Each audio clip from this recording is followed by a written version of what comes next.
Yeah, I'll do that. We'll do the drawing offline.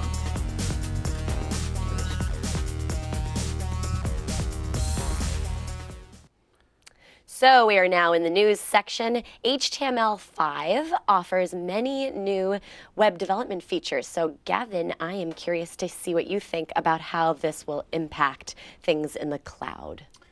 Well, I think the main thing that HTML5 is going to give us is a way of producing that richer, more client-like application in the web browser without making the web developer go insane and just like jump over backwards to make anything kind of reasonable happen in the user interface.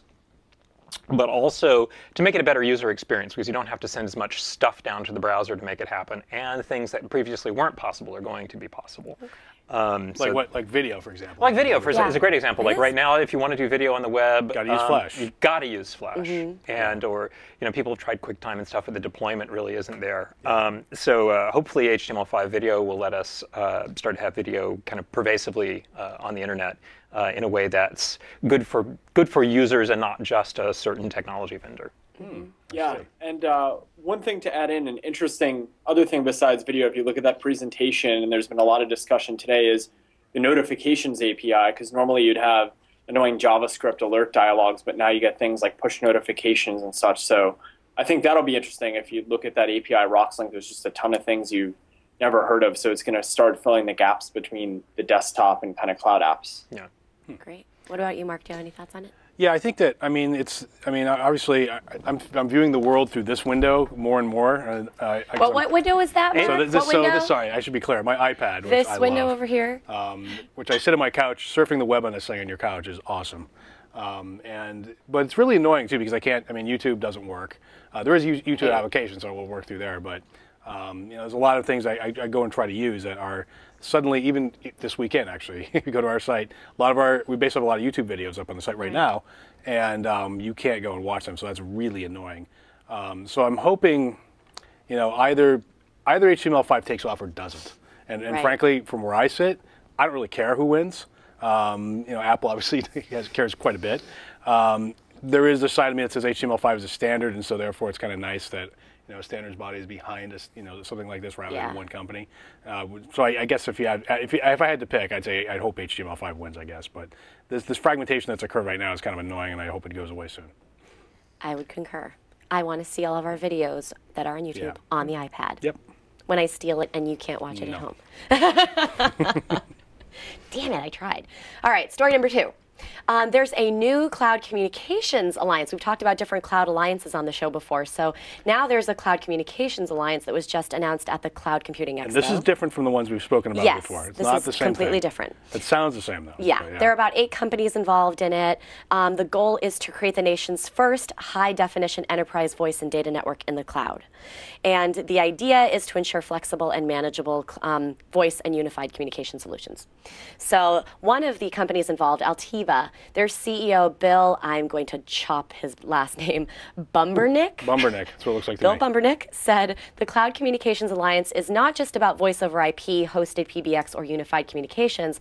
We're introducing an entirely new way to build, deploy, and scale enterprise communication systems that provide HD voice services along with a platform of advanced apps and features that allow businesses to work in ways they never imagined. Do you agree? Why or why not? Is this even necessary? Mark? I don't know what the hell he said in the second part of that sentence, but the first part sounded about like what it is. It's pretty much it's a rich media switch. That basically a bunch of operators are agreeing on a standard to cooperate with one another. It sounds more like a telco play, really, than like NSA, software as a service kind of thing. What do you think, Evan? I think bytes are bytes and packets are packets, and everything else is somebody trying to wall off the garden.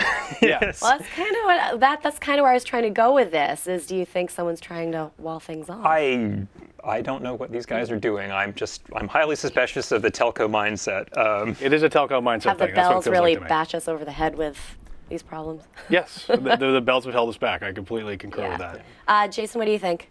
Yeah, so I look at it, I think like you've got the telco mindset, which isn't the way to go, walling things off, putting it over there. But if it's more of an infrastructure play, so things work well, they scale well, the things that telcos have accomplished to a big degree, but they allow us to plug in, they put APIs, they make it open enough to play around with.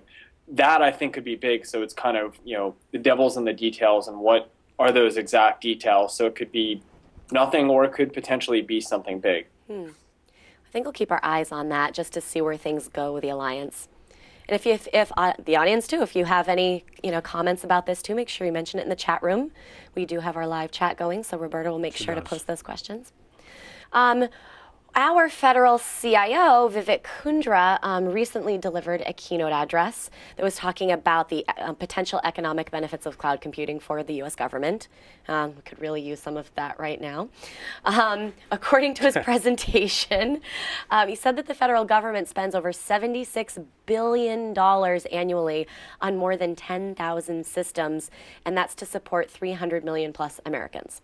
So he's saying that the technology infrastructure is fragmented and inefficient, to which I say, duh, and that the number of federal data centers has grown from 432 to more than 1,100. So wow.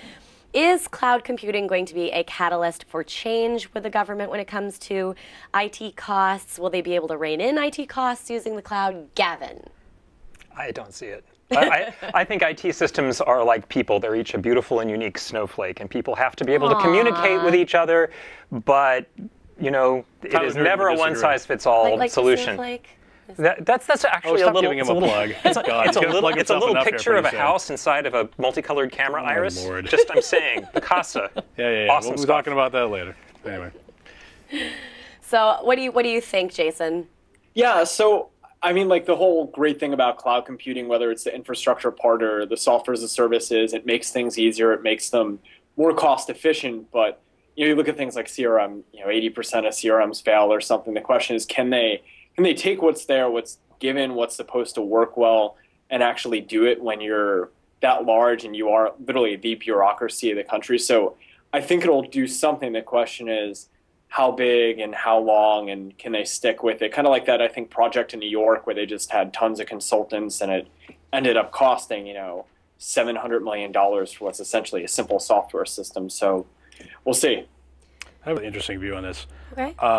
So my first company, we were inside Time Warner, and I won't get into the whole details of it, but basically, I used to have a saying: the hand that rocks the server is the hand that rocks the world. What that means is, if you can actually go and touch your hardware, ultimately you are in control of everything, right? And you would agree with that. And if, in fact, the government decides to create one data center or unify all these disparate data centers, that is going to concentrate a lot of information power in one place. Yeah. Which, as we all know, concentrating power like that is usually not a great idea. They're going to put in a big tower in Manhattan, right? I don't know. With a big eye, at the top. The tower, yeah, it's the big data center. All I'm saying is that there's some implications to this. They will probably save money. They will probably be moving the government to move all its. We've had this discussion on the show before, where there have been moves to take disparate data centers, like the IRS. Remember that story? Mm-hmm. We had a story about the IRS. Basically, they've built the largest cloud, and other government agencies are saying, "Hey, you guys built the cloud already. Why don't we sort of glom on? Can you rent that to us? Can we glom onto it?" And so basically, I think that in order to save money, we will start seeing these things come together.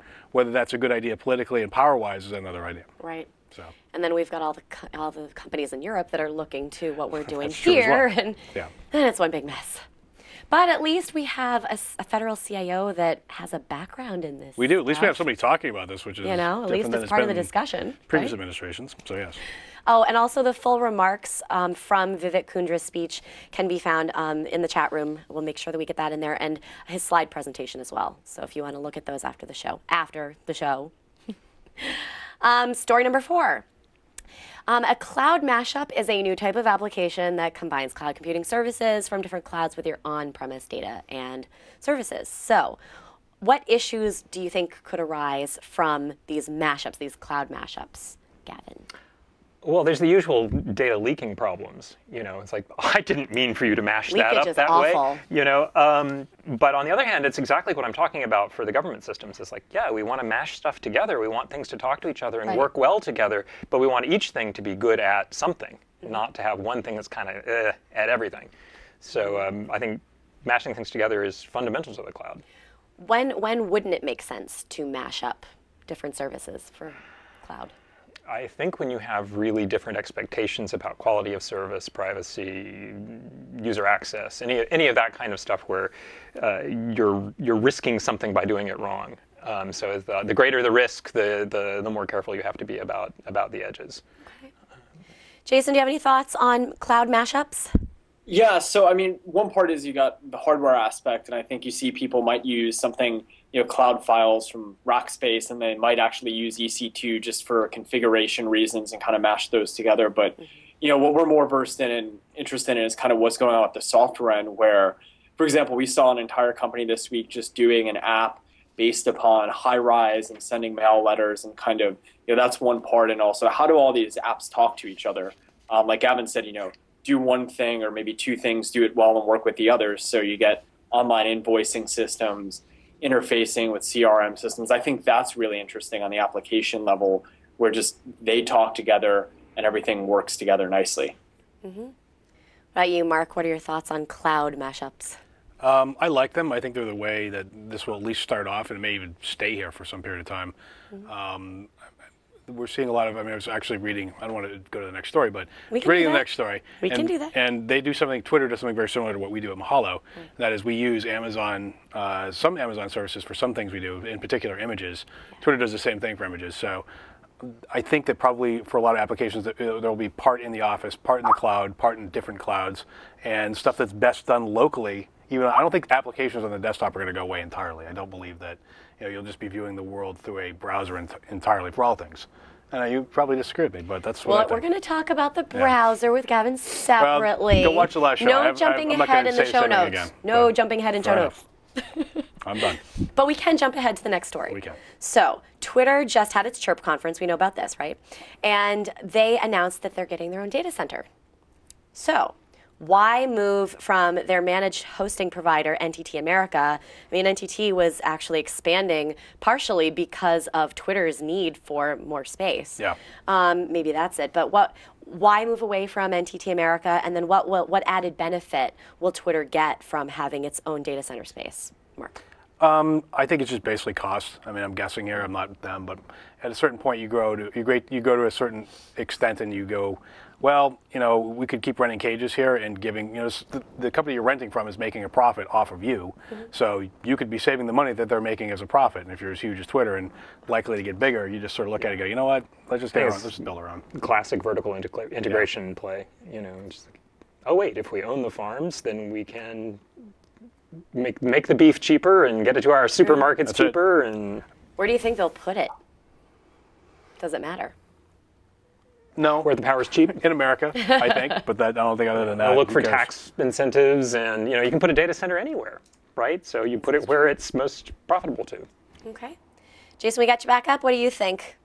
Yeah, I was just playing around with settings there real quick. There's a certain point where you need to have your own hardware, like Mark said earlier, the person who can actually touch the server controls the world. In this case, Twitter is getting to that scale. And you saw kind of some of the numbers they released in terms of just the data that they're sending out and the amount of people accessing the service. So they're getting to the point where they need to have it. It's a question often comes up. We did something here in Miami, a small computer thing. What point do you move from being in the cloud, something like Amazon and EC2, to having your own bare metal? And I think Twitter has kind of gotten to that point. Yeah. So critical mass then. Yeah. All right.